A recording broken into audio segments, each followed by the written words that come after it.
You know, if we hide it,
Cammy, would you like us to wait for Scott?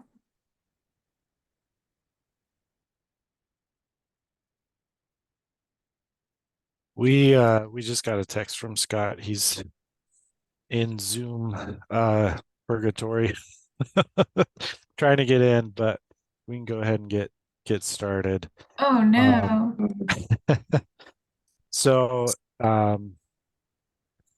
yeah, uh not a whole bunch has changed on the grant side. I guess I can get started, Katrina, unless you had something that you wanted to start with, but I'm looking in Utah grants right now and trying to pull out a viewable PDF here, but we have had 32 LEAs submit reimbursements under the 4 million that was provided for LEA financial systems upgrades.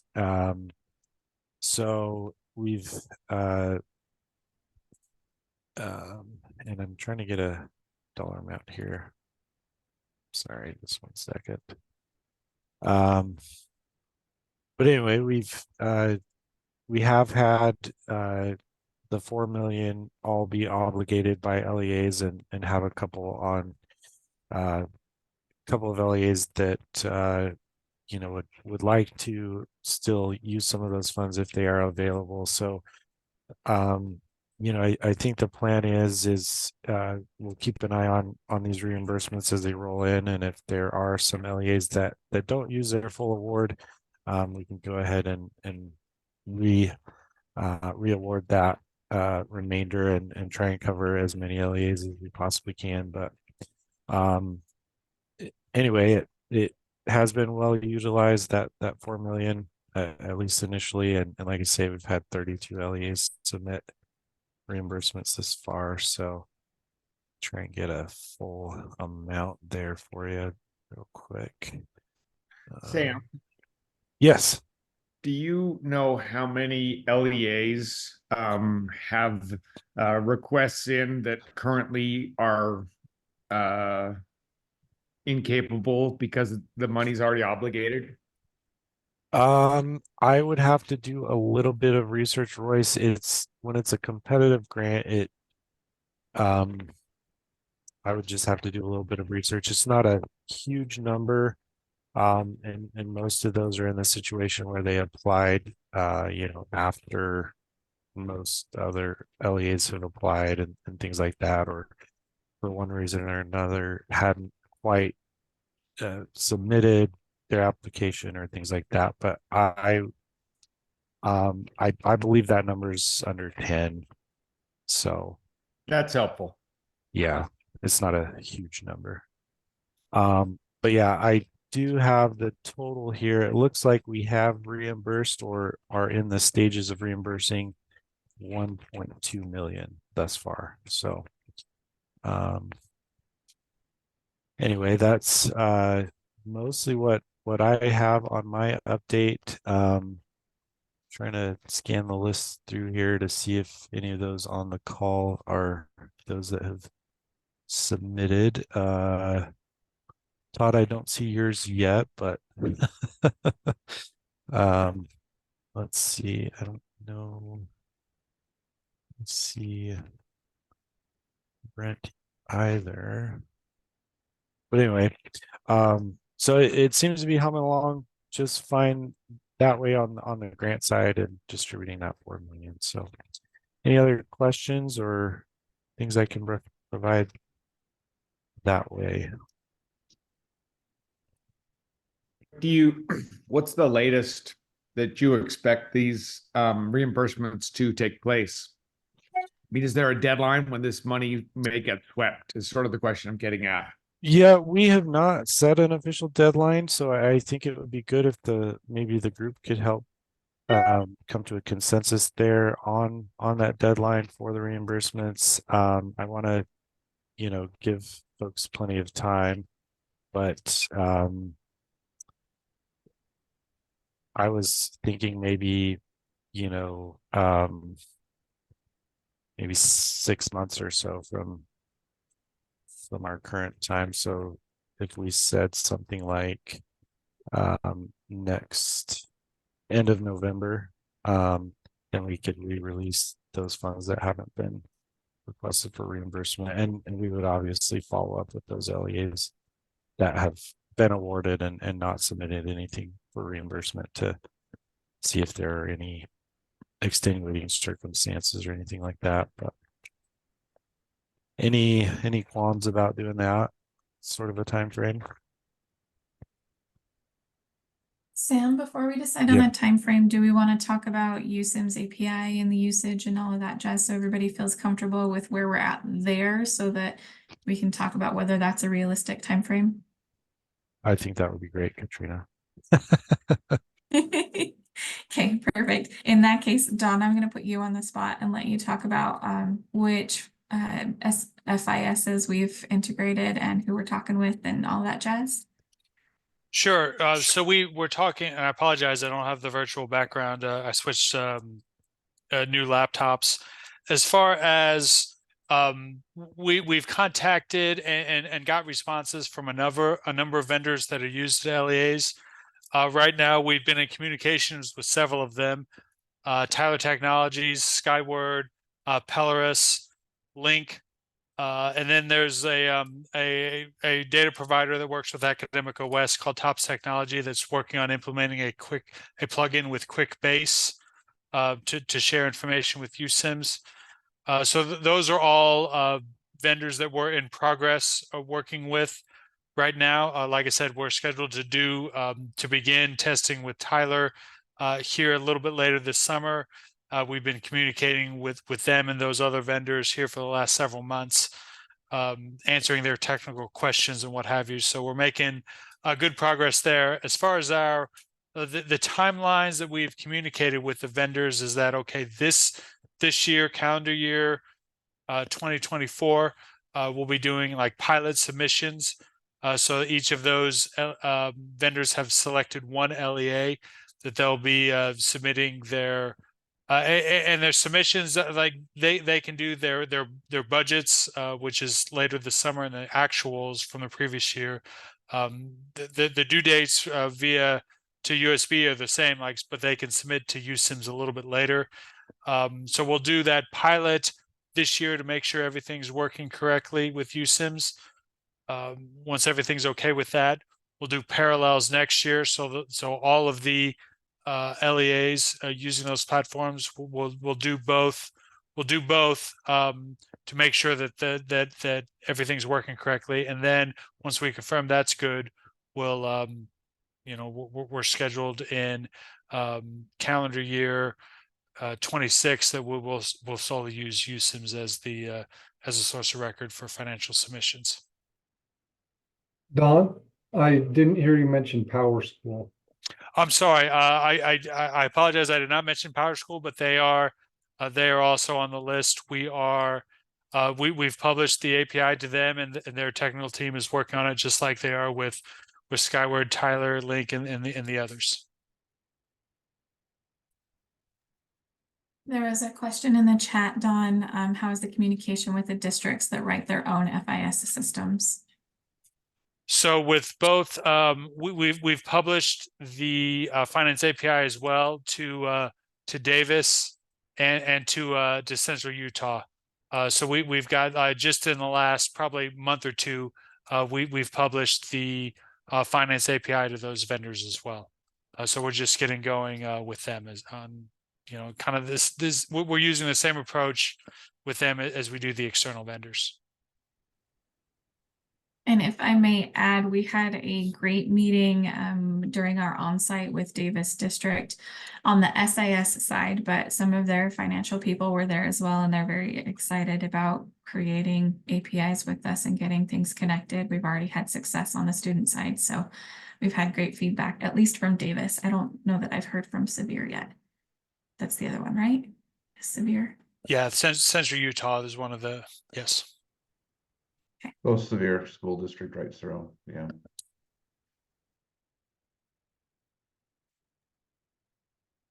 Thank you. Does that make everybody comfortable with did you say November 24, Sam, or November 25? Sorry, I'll put you on the spot and make you find the mute button. Yeah, there it is. I was thinking November 24 at this point, but we could extend that out if folks feel like that's needed. I think most that have been awarded under the existing 4 million are within those that Don has mentioned that we've been working with. So I can't think of any off the top of my head that would be in that situation where they're using a system that's kind of outside of most of the systems we're already working with. So Sam, yes. sorry, this is Todd. Granite has one of the systems that Don didn't list, but I know Don is trying to work with ours. So my fear is that the November 24 would It's a little too soon. Would be a little bit too tight for us since our vendor is Okay. really slow in responding to Don's requests. Yeah, and I mean there's not a huge pressing, I mean, this money was appropriated in fiscal 21. So what would the group think about like a June 30 of 25 as an initial goal? I think the question comes down to, when do LEAs have to be compliant in using the API? Is that, I heard that for this calendar year, it's a pilot program, and then the next calendar year is a run parallel. Those are calendar years and not fiscal years. When do you anticipate LEAs having to use the API? Our legislation doesn't specifically call out, well, it kind of does, but we're using a couple of loopholes that everybody needs to be testing and trying by July of 2024, which is, 2 weeks from now. And we've hit that because we do have people testing. I have a feeling, I wish Scott was here so we could have his input on what he's pushing for with the legislature. But I have a feeling it's going to be July 25 or 26 for those needs. Yeah, so my recommendation is that you would tie the end of the fund availability to when you actually have to use the USIM system.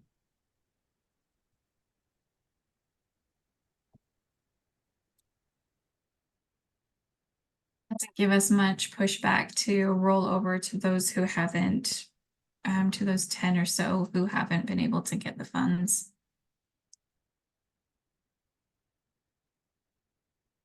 Do you expect, I mean, have you sort of closed the window though? If, let's say, hypothetically, there is a 53rd LEA that tomorrow says, hey, I want $50,000 out of here, $3 million. Is that window closed as well at this point, or not? Not advocating for it. I'm just trying to understand the picture.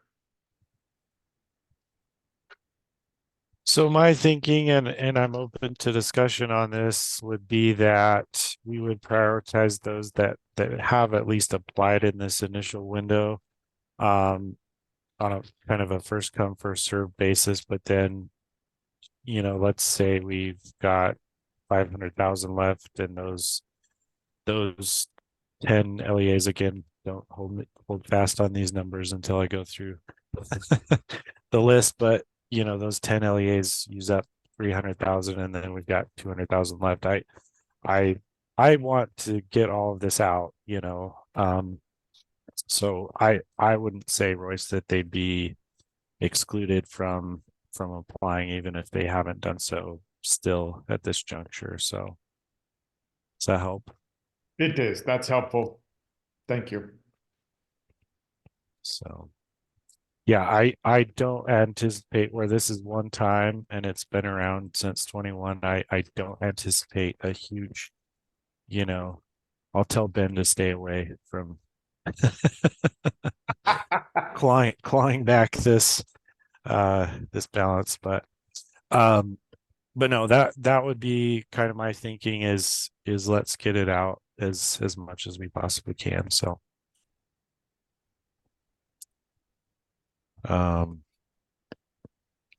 so I don't know, is an initial shoot for June 30, and then and maybe I don't make it an official deadline. Maybe what I'll say is, everyone who hasn't submitted reimbursements for their full awards, I'll just reach out to it next June 30, and then we can,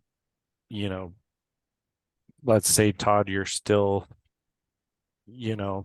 if you have a plan for what you're obligated for, I'm totally fine extending that out, and then we just at least can make some available at that point. So yeah, I think that would work. Any other thoughts or input there? So Sam, would it be possible for you to send me the list of charter schools or charter affiliated companies that have requested that? requested reimbursement or been awarded? Either or. Yeah, I can. Yeah, what I'll do is send to the group a list of those that have been reimbursed and then those that have also applied and been awarded. So If there are any of those last 10 that you say, or roughly 10, I'd love to have that list as well. can do. You can absolutely do that. Yeah, there are I know for sure UF school district was kind of the last one that was approved, and they were approved for just under, they were the last approval, and so they had applied for 110,000, and I think the funds reached to about 105,000 for them. And I know Provo School District was one that had applied for quite a bit more.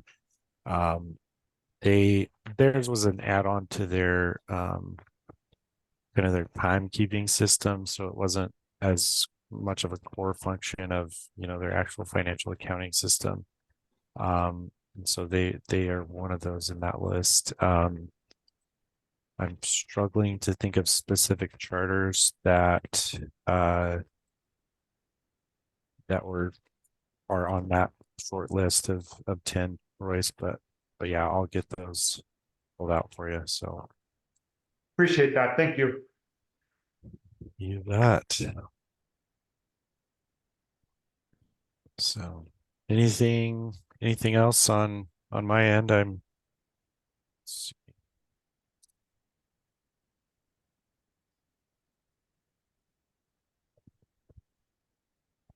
Anything else, Katrina or Dawn, that you guys I do think not of? have anything. I'm good as well. Okay. Well, as hot as it is, I'm grateful to be back in not much humidity. So John Palmer and I have been in Orlando for a few days for the Government Finance Officers Association conference, and I kind of melt in that humidity, so it's been. Did your flights work okay for you then, coming back? We got delayed last night. There was weather. I think if we'd have been flying out of Miami, we wouldn't have made it home last night, but yeah, we made it home a couple hours later. So Yeah, Amy and Aaron got caught in North Carolina. They made it there in plenty of time, but they made them sit on the tarmac for an hour because they had no place to pull the plane in because all the other planes were delayed. And by the time they got off the plane, their flight was gone. And so they got in about 3 o'clock this morning. So yeah, it can be fun, some of those travel things. So okay, well, if there are no other questions, I will like I say, I'll send a follow-up with a list of those that have submitted reimbursements, a list of those that did end up applying and what they were awarded, and we'll go from there. So and Sam, I think Scott mentioned this will probably be our last meeting unless anyone sees a reason to do another one, but just thought I'd throw that out there if anyone saw a need for it. yeah, I think at this point, like I say, I mean, I will reach out with an email to all the LEAs once we know what, if anything, would be available to those that haven't been awarded anything yet. But yeah, at this point, it'll be a little bit longer timeline on getting those reimbursements through. So. And if anyone would like updates regular on USIMS API and you're not in the focus working group, we've been giving these kinds of updates there. So you can join us there and get those. Yep. Okay. Thank you all. Happy Father's Day to those that are fathers on the call, or fathers to be, like, well, anyway. might be a father to be on the call. So, all right. Well, have a great one. We'll talk to y'all soon. Thanks. Bye, everyone.